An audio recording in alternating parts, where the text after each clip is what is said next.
Sir, before the House adjourned for lunch yesterday, I had started speaking on the Essential Commodities Amendment Bill. I have got here with me the bill as introduced. In the Statement of Objects and Reasons, the government pointed out that in certain cases it might be necessary for them not to avoid punishment prescribed in the law as it exists at present, but to forfeit a part of the deposit. This relates to minor offences under the Essential Commodities Act. I can quite understand this, and generally, therefore, nobody would oppose this thing. But the question that I wish to raise in this connection before the House is the manner in which this act is being implemented by the government and also by the state governments. I mention the state governments because here is a measure which is sponsored by the Ministry of Food and Agriculture, and in regard to many aspects of which I believe the central government has concurrent jurisdiction, but much is left to the states. Our experience has been, especially in the state from which I come, namely West Bengal, that this act is not implemented properly by the state authorities because of various connections of certain people high up with the big business and others indulging in speculation, hoarding, and so on. The result has been that whatever should be done had not been done. The central government has got powers under this act to make rules, to give directions to the states, and to supervise the manner in which the particular measure is administered by the states. We found that much that should have been done was not done. What is the use of talking about punishment of the small fry? Certainly, if they are guilty, they have to be punished, and the smaller the fry, the minor should be the punishment. I agree there, but the point is that the act is not properly implemented. We should like to know from the government as to how many cases have been started under the Essential Commodities Act. We know that food grains had been hoarded, speculation had been indulged in, stocks had been removed from one state to another surreptitiously by unfair and illegal methods. These should have attracted the attention of the Essential Commodities Act. The act was passed in this parliament with a view to putting a check on speculative rise in prices.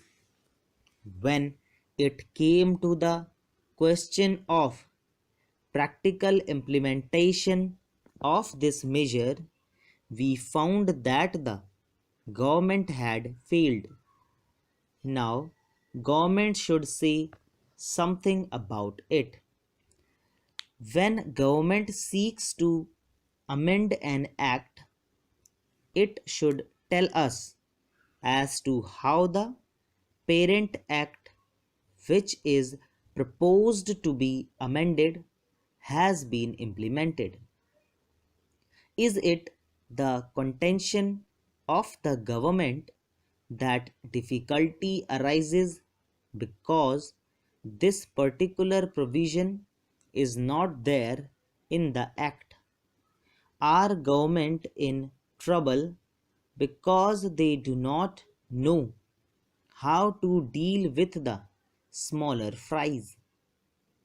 Or is it because that those who are supposed to administer this measure at the state level, at the district level, have thought it fit to ignore it, have thought it fit to bypass it? If any measure of the central government was needed for controlling the price of food grains and ensuring the supply of essential commodities to the community, it is the Essential Commodities Act. I would like the minister to say something on this. I know that he was not here at the time when we passed this measure, nor was he there when the Essential Commodities Act was bypassed by many state governments. In the past, we had drawn the attention of the minister to this problem, and that minister is now happily going to be the president of the Uttar Pradesh Congress Committee. But here I would like to ask the minister who has stepped into his shoes as to what he is doing in order to see to the proper implementation of this act. How many prosecutions have taken place? The small people, of course, should be dealt with very mildly. I agree and I support the measure, but taking the law as it is today without this amendment, it empowers government to deal very effectively so far as the provisions of the law go with the big traders, wholesalers, and profiteers. I would like to know as to how they have dealt with them. How many are in jail today? How many have paid fine? How many have suffered imprisonment? How many licenses have been cancelled as a result of malpractices, corruption, profiteering, and so on, all of which are provided for under this bill? We are entitled to know. Take us into your confidence in regard to this matter. I say from whatever knowledge we have that very few have been prosecuted under this act. The next question that I would like to deal with is the paragraph in the President's address relating to the progress made in our economy, in our agricultural sector, in our industrial sector, in our foreign trade, etc. Sir, you were pleased to read out to us a very large list of the achievements of the Congress government during the last decade and the important targets which have been achieved during the last 10 years of our planned economy. You also mentioned the question of increase in food production, increase in the production of agricultural commodities, etc. Fortunately, sir, here we have in our midst the ex deputy chairman of the Planning Commission, Shri V.T. Krishnamachari, who has addressed a number of meetings and seminars in New Delhi recently, drawing our attention to the weakness in our agricultural sector. If the press reports are correct, in one seminar he mentioned that even if all the targets of the 10th 5 year plan are achieved, still at the end of the 10th 5 year plan period, we may be facing a serious situation regarding the supply of agricultural commodities. He has also expressed the hope that we will be able to exceed the targets which have been fixed for the 10th 5 year plan. I do not know whether his expectation of exceeding the targets will be fulfilled or not, but it is quite clear that we have not been able to give sufficient attention to the development of the agricultural sector. It has also been stated that development of the agricultural sector is one of the most difficult tasks which have been found difficult both by democratic countries as well as by countries in which total planning is going on.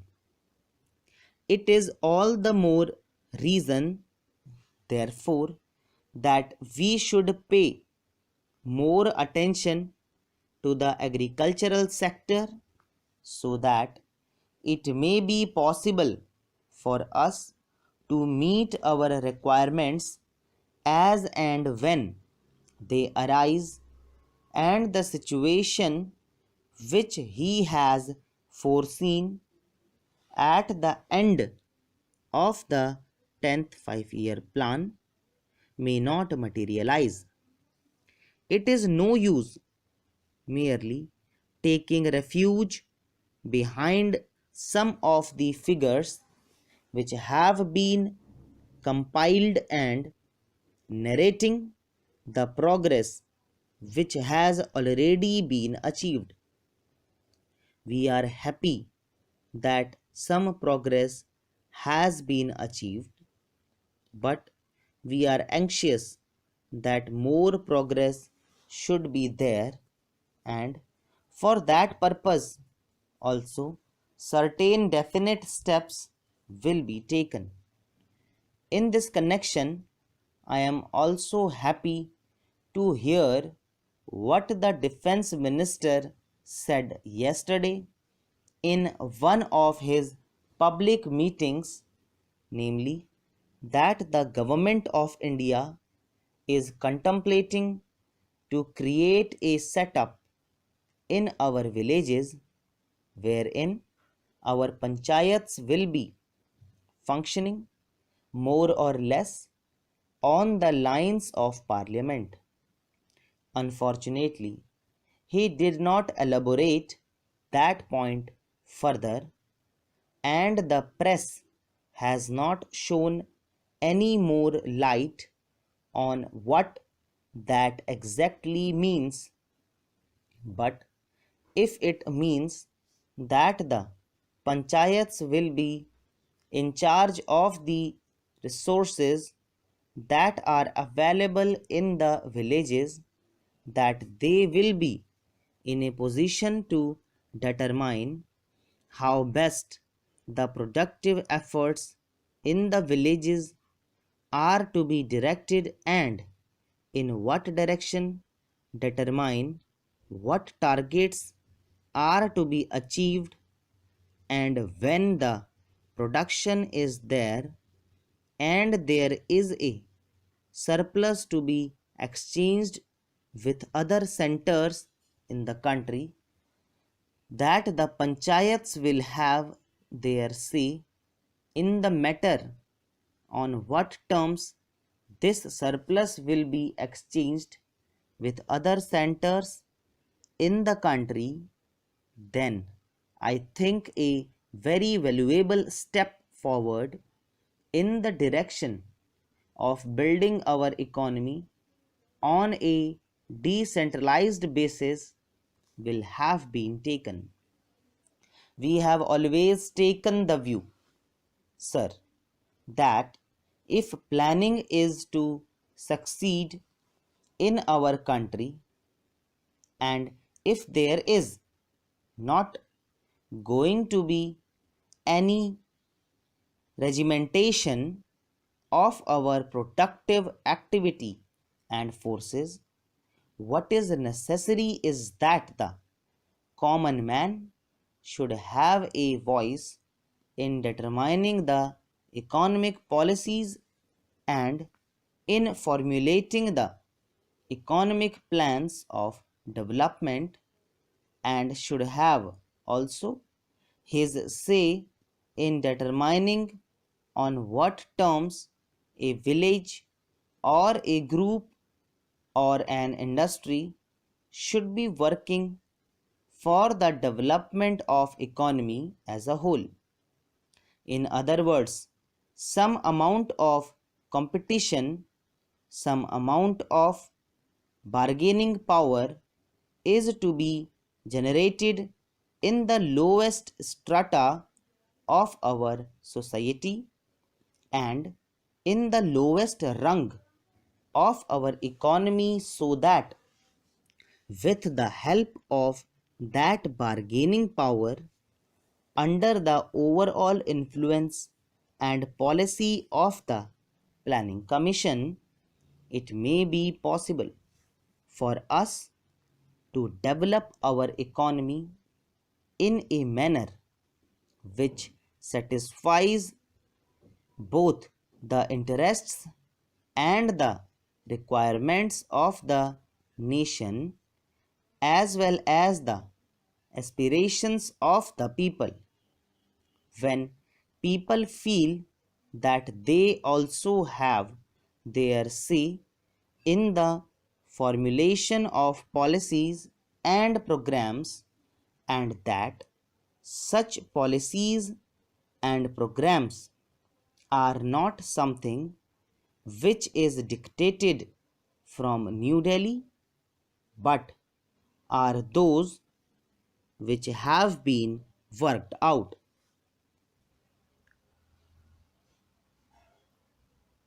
Mr. Vice Chairman, I rise to associate myself fully with the resolution and the concern which has been expressed from all the various sections of the House regarding the urgent necessity of developing rural industries. As time passes by, we are reaching a situation in our rural areas where something desperate needs to be done immediately if we want to preserve the social stability of the country, and also to see that full use is made of the time and talent of the people in the rural areas which go waste today, as has been pointed out in the resolution. Sir, the Planning Commission and the Government of India have applied their minds to the various isolated aspects of rural industries, and some valuable reports have been published, and some important recommendations have been made in these reports which need consideration. But unfortunately, there is no high level decision regarding the various issues which face the country as far as the problem of rural industrialization is concerned. We are not quite clear as to what, first of all, rural industries mean and what rural industrialization implies. Does rural industrialization mean the utilization of local resources in order to meet the local needs? Or does rural industrialization imply the creating of surplus in the rural areas which could be exchanged with the surplus in other centers of the country and thereby create a richer life for the rural areas? Various opinions have been expressed with regard to this problem, but there is no authoritative determination of the policy regarding the meaning of rural industrialization. It has been suggested that if such import of capital and skill from urban centers were to mean merely the multiplication of industrial centers in the rural areas, such an industrialization of the rural areas would nullify the advantages that are likely to accrue as a result of the rural industrialization. The time has come when some decision has to be taken as to what we really mean by this rural industrialization. There is also difference of opinion regarding the authoritative that should undertake the responsibility for this rural industrialization. From the literature that has been published in this connection, it is quite obvious that two distinct and powerful schools have developed regarding this issue.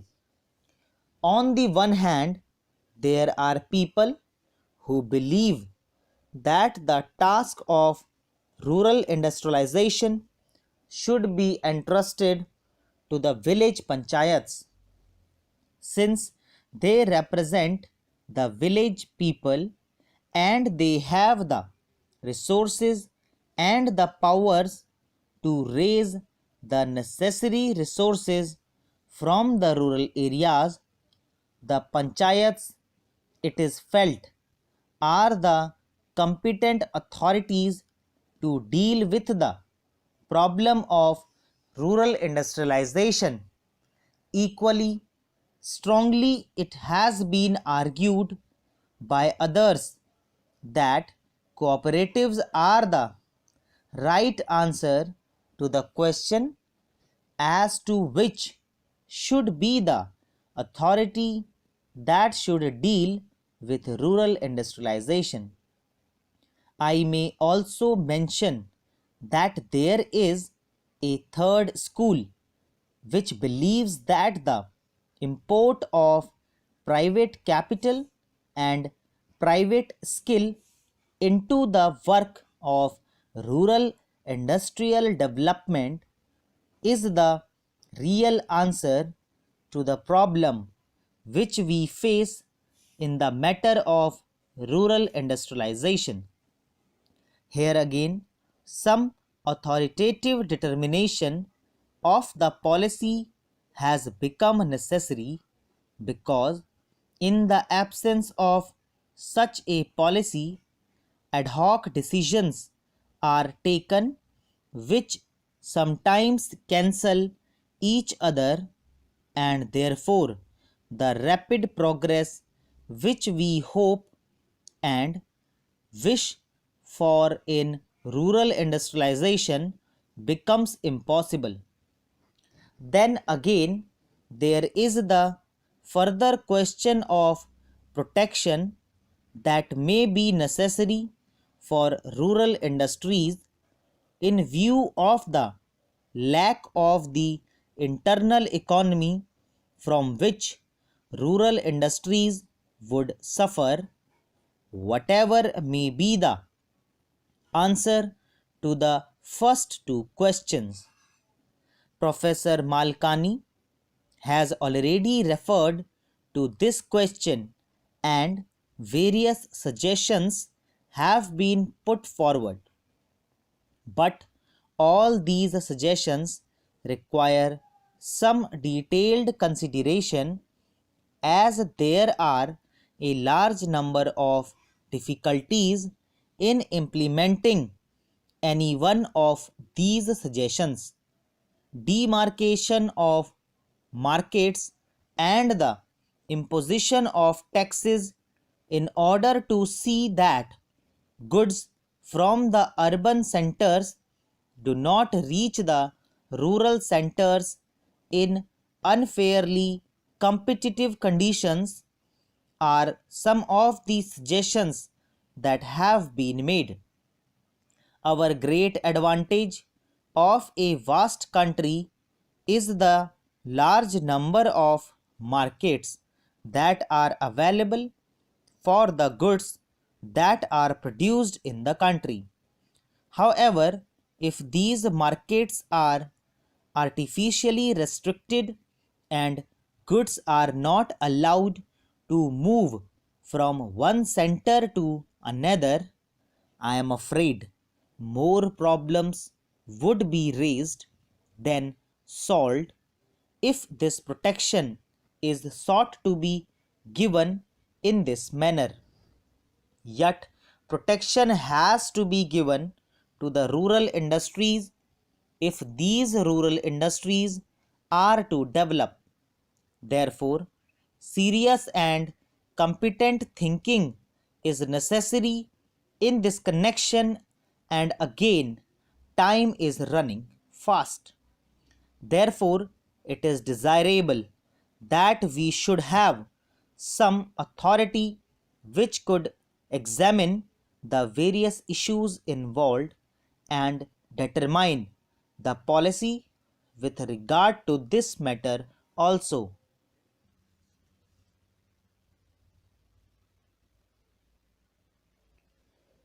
Mr. Vice Chairman, I wish the matter had not come up for discussion in this House in the form in which it has come, because we will be discussing, it appears, the same subject more or less piecemeal in connection with the other two bills as well. What was necessary for the government in this connection was to provide for a general discussion on the report of the Finance Commission, the kind of thing that we have on such reports, and after hearing the views of the members here, they should have formulated a bill. Even if they had formulated the bill earlier, the bill should have been preceded by a discussion on the report. It would then have given us an opportunity of dealing with this rather important subject in our public finance and indeed in our national life. But now we are asked to treat this matter piecemeal and deal with the bill as it comes separately. I say, sir, this would not seem very fair. It is true that we have had two other reports of the Finance Commission and that we have had certain opportunities of discussing the issues raised by the Finance Commission on previous occasions. But that should not have precluded a thorough discussion of the third report, more especially after the experience of the two 5-year plans and generally also after the experience of the states in the matter of public finance and as regards relations between the states and the center. All I can say is that the government does not understand the magnitude of the problem or the urgency or the seriousness of the issues involved. It is possibly because they think that all the state governments are under their control and that the state governments would toe the line whatever is laid down from here. Suppose, sir, today a number of states had been outside the control of the same party which controls the central government, problems would have become acute because conflicts between the state governments controlled by certain other parties and those controlled by the Congress party, which controls the central government, would have arisen sharply, calling for a thorough discussion and mutual consultation in a different way. Once they can get past whatever they like, and also once it is passed, the states will more or less accept without any protest the dispensation of the center. Now that the bill is before us, we have to speak on this subject rather on the general themes. Yet, I would like to make certain general observations in this connection because the basis of the bill is the report of the Third Finance Commission. This is a long standing issue facing the public finance of the country. Those who have studied economics will know well how this matter had come up even during the British time when we did not have either independence or any kind of autonomy in the states. Even in that setup, even at that time, the state governments functioning under the British felt that something should be done with regard to adjustment of finances, especially in regard to the relations between the center and the states. There had been a long standing controversy as to how the taxes, especially the income tax, should be divided between the center and the states. I do not deny the existence of the controversy, and this controversy is not easy to resolve. I entirely agree. But I should have thought that the Third Finance Commission should have tried to face the problems before it, not more or less in a routine manner, but in the context of the new things, not only as they are today, but as they are going to shape in the coming future. We have got what is called a quasi-federal constitution. I do not say federal constitution, although the spirit is there, but a quasi-federal constitution, because many of the powers that should remain with the states are now in the hands of the central government. Therefore, in that way, it is more unitary in character than federal. At the same time, structurally speaking, we have got the state assemblies, legislatures, state bodies, and so on. They function more or less in the same way. But if you go a little deeper into the affairs, it would immediately lead you to think that the states do not have any substantial real power, especially in the matter of finance.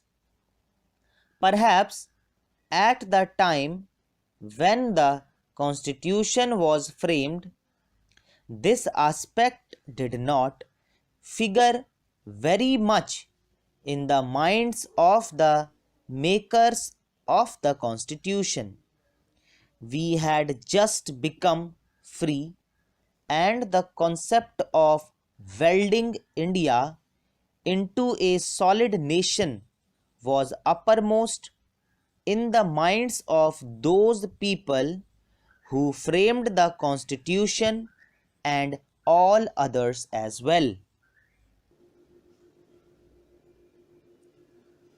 Sir, I would like to make a few observations so that the Honorable Minister will make a note about the way in which these institutions are being run. It is a good thing that these institutions have been started, but at the same time, we are suffering from lack of coordination in regard to our technical education. We have certain institutes like the Polytechnic, etc., under the Scientific Research and Cultural Affairs Ministry, and they are run through the state governments. Then there are the engineering colleges under the universities, and thirdly, sir, trade technical education is imparted by the Central Labor Ministry at the state level. In addition to that, the states have certain arrangements of their own for technical education. I feel that there is no effort at the coordination, and that leads to a good deal of confusion. Perhaps if there is effort, there are certain difficulties. I hope the Honorable Minister will tell us about that. I would also like to suggest that even in these four institutions, as for some time the medium of instructions would be English, for emotional integration an attempt should be made to take a few students from the neighboring region or other regions on a reciprocal basis. Otherwise, these institutes will themselves be developing, as was hinted by the previous speaker, some regional consciousness. There is great difficulty, sir, with regard to technical personnel for teaching, and I am not aware in what way these institutes will be staffed. Perhaps some foreigners will be brought in, but at the same time, with the arrangements existing at present for taking technical help from different countries, Russia, UK, USA, and Germany, I do not know whether there will be special courses provided in these institutes for the teaching staff from those different countries. What arrangements there are, one does not know. In the present arrangement for teaching, I should have liked to mention the fifth arrangement for teaching at present provided through the various industrial concerns like Bhilai, Rourkela, etc. All these big concerns have their big technical schools, and they take their students for postgraduate work as also for research work. What will therefore happen with regard to the standard is a question. Sir, we are not at all sure in our country about the correct use of terms. I would, for instance, mention here the word polytechnic. They have one school, and even if there is arrangement for starting another subject, no effort is made, and no sooner they feel they should give guarantee of some sort of technical education without proper enquiries with regard to the possibilities for employment and the various mineral resources, etc., and the basic education that should enable the students to enter the polytechnics, to have the training where it is available. These polytechnics are started. Similarly, there is some confusion about the use of the word university. We have the Roorkee University for one subject, namely engineering. So, it seems there is going to be one university for one faculty. We have one music university also in Madhya Pradesh. We are going to start, I am told, perhaps a university only for agriculture. So, if these institutes are there, which term seems to be really the appropriate word in place of these one faculty universities, I think the Honorable Minister should take the initiative in determining what should be the exact connotation of these terms.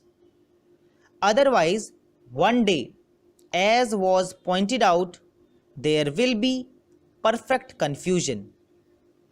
There comes also the question of the recognition of the degree given by these institutes. Of course, if the training with the special facilities available and the specially recruited staff available is of a high standard, naturally people would be very anxious to recruit the people who have passed out from there.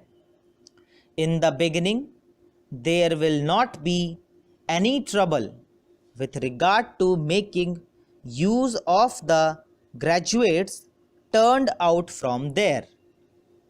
But the question of recognition has to be decided on certain principles, and those principles should be laid down and followed from the beginning. Now, I would like also to mention the question about scholarships. It was pointed out that certain scholarships, especially to the children of the working class, should be given. I would like to point out here that there is already provision for that, and it is not something new. What I would like to stress is that scholarships should be in a larger numbers. The scholarships do not seem to be adequate for the rising standard of living and the cost of living. The scholarships that are given do not meet half the need.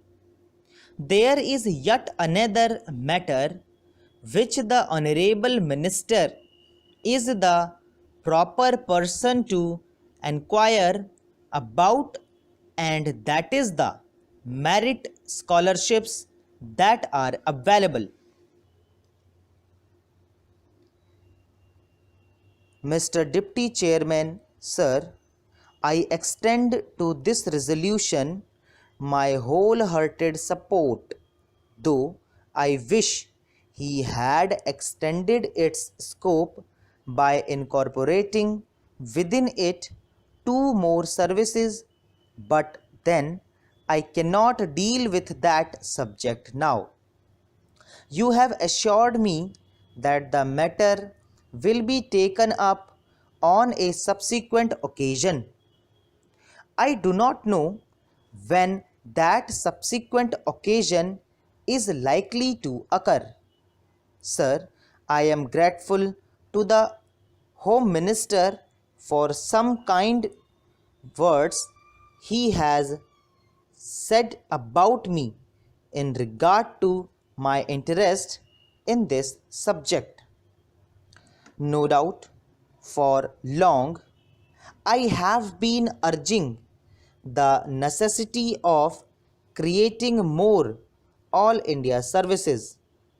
During the last 5 years or so, ever since that recommendation on the subject was made by the States Reorganization Commission, and during the last 1 year and a half, near about that time, I have been tabling resolutions on the subject twice or thrice, but they could not come up. Of course, they say there are higher forces that govern the destiny of things, and so far as Parliament is concerned, it is the government and the undisputed sway of the chair that govern the destiny of resolutions. Obviously, it was so ordained that this resolution should come up only now, and that too as a government sponsored resolution. Even as it is, I welcome it most heartily and feel enthusiastic and even jubilant about it.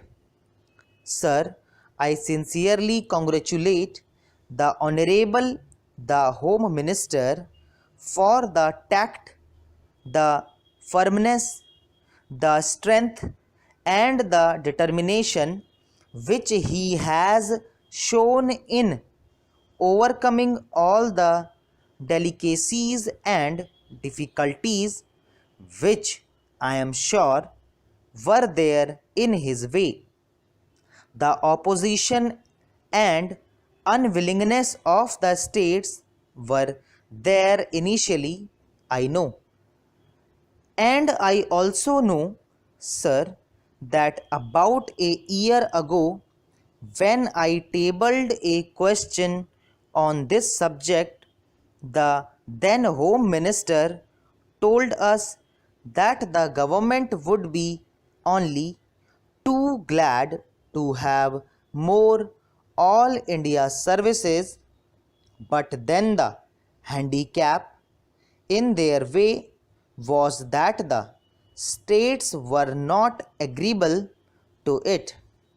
Subsequent to that, sir, about the middle of this year, I wrote to all the chief ministers requesting them to let me know their views on this subject, and I was a little unhappy to find that no chief minister replied to me saying that he was agreeable to it. One or two of them especially said that they were against it. So, all these difficulties were there in the way of the Home Minister.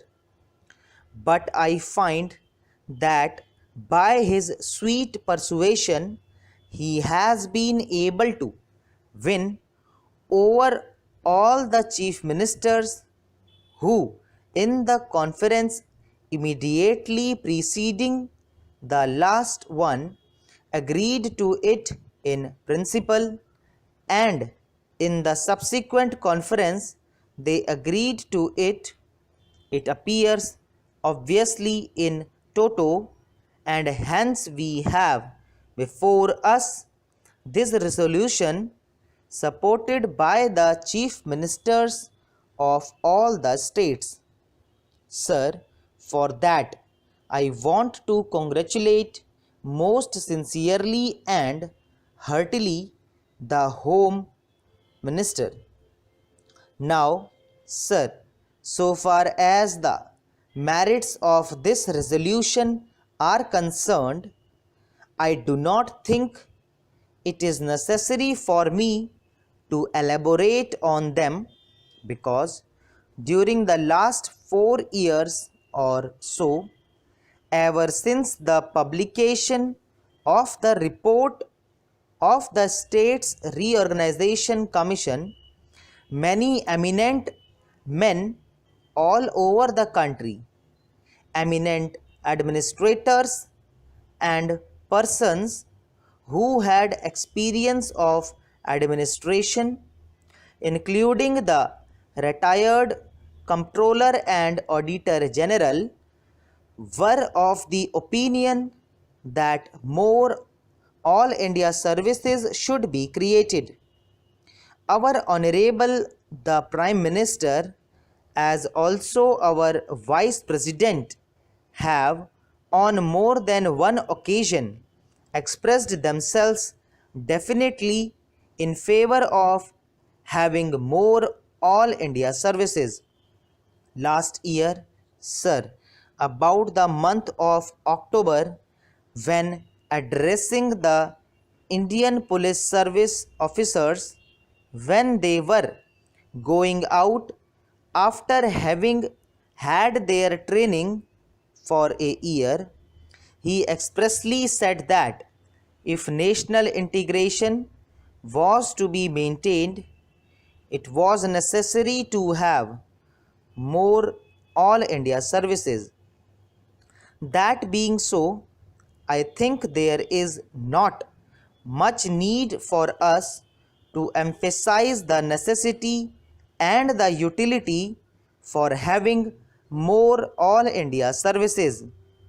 Sir, in the interest of efficiency and also in the interest of integrity, It is absolutely necessary that we should have these three All India services as also some others.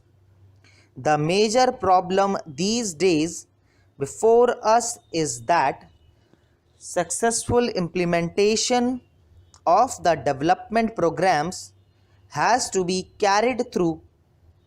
It is not enough that we should have big schemes. It is not enough that we should allocate large sums for the implementation of those schemes, but it is necessary that we should have competent personnel to effectively implement our schemes so that in a short time we may be able to carry forward our country to economic prosperity all round. In the past, during the pre independence period, we had quite a number of All India services.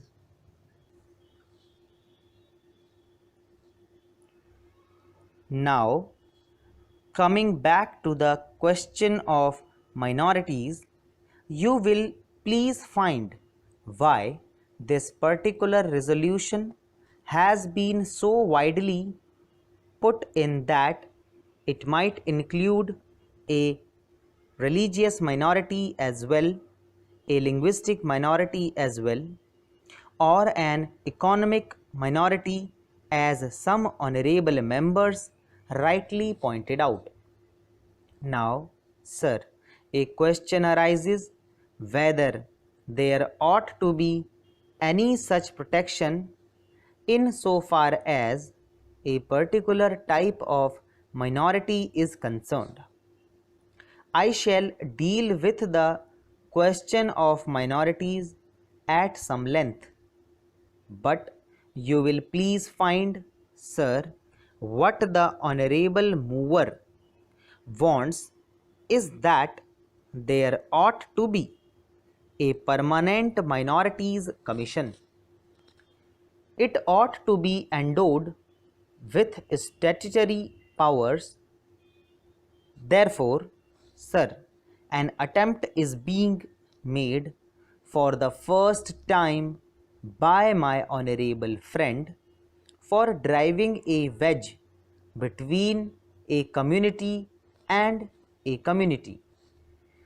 So far as the Constitution is concerned, as my honorable friend rightly pointed out, whenever the question of minorities arises, we have to be extremely careful.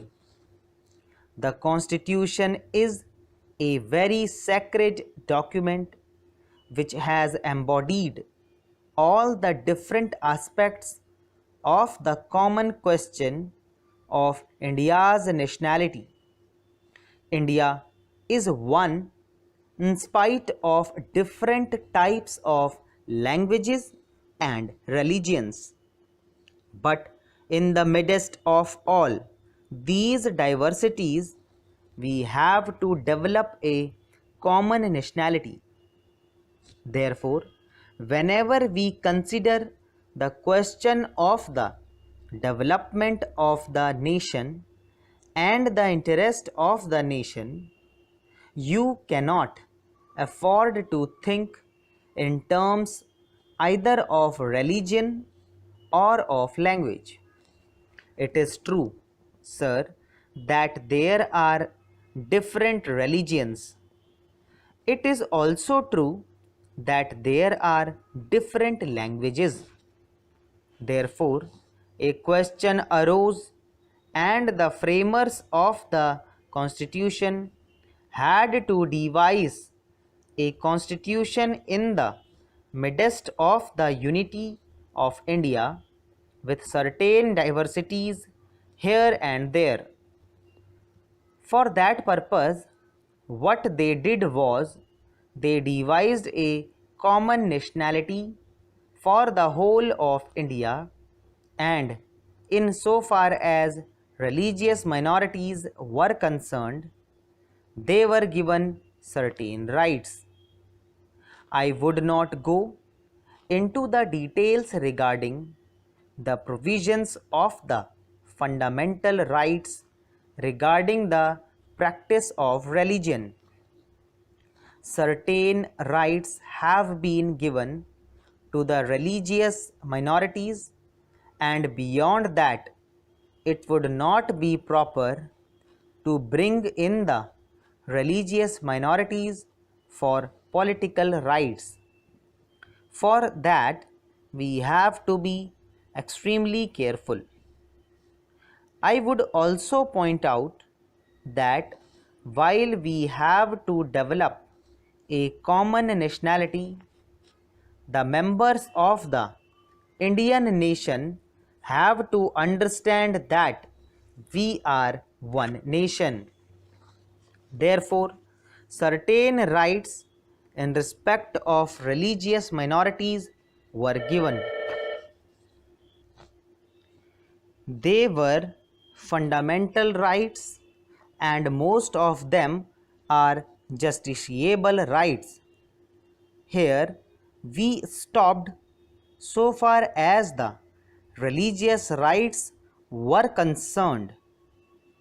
Then a question arose: what ought to be the attitude of not only the government but the society regarding the languages?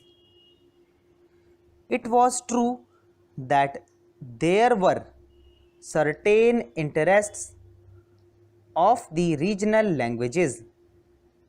Now, these languages required to be developed, but they were not meant for dividing one man from the other. So, in 1956, when the states were formed to a certain extent on the basis of language, what was done was not to have a state with 10% people belonging to the regional language, because they were bound to be people belonging to different languages. That was the reason why this question was considered at great length, and the States Reorganization Commission also went into this question of linguistic minorities. It was bound to arise here and there because they were likely to feel that their rights and safeguards given to them might or might not be properly implemented. So, this question was considered first by the States Reorganization Commission, and they dealt with the question whether we should have a permanent minorities commission. They went into it very carefully and shrewdly. They found out that it would not be proper to set up a permanent minorities commission, because the result, if not the actual effect, would be that a permanent wedge would be driven between one community and another community. So far as language minorities were concerned, they had a right so far as their own languages were concerned. They had also an obligation to understand the language of the majority in the particular state. It is only by thus coming together that the members of the two language groups would come together and would harmoniously develop. But it was found at the time when the States Reorganization Commission had to consider this, that some machinery should be devised for safeguarding the rights of linguistic minorities only, and after full consideration, what was conceded was that only in respect of linguistic minorities certain rights should be extended and certain rights should be safeguarded, and an officer should be appointed by the President for making a report on the question whether these rights of the linguistic minorities are or are not properly safeguarded.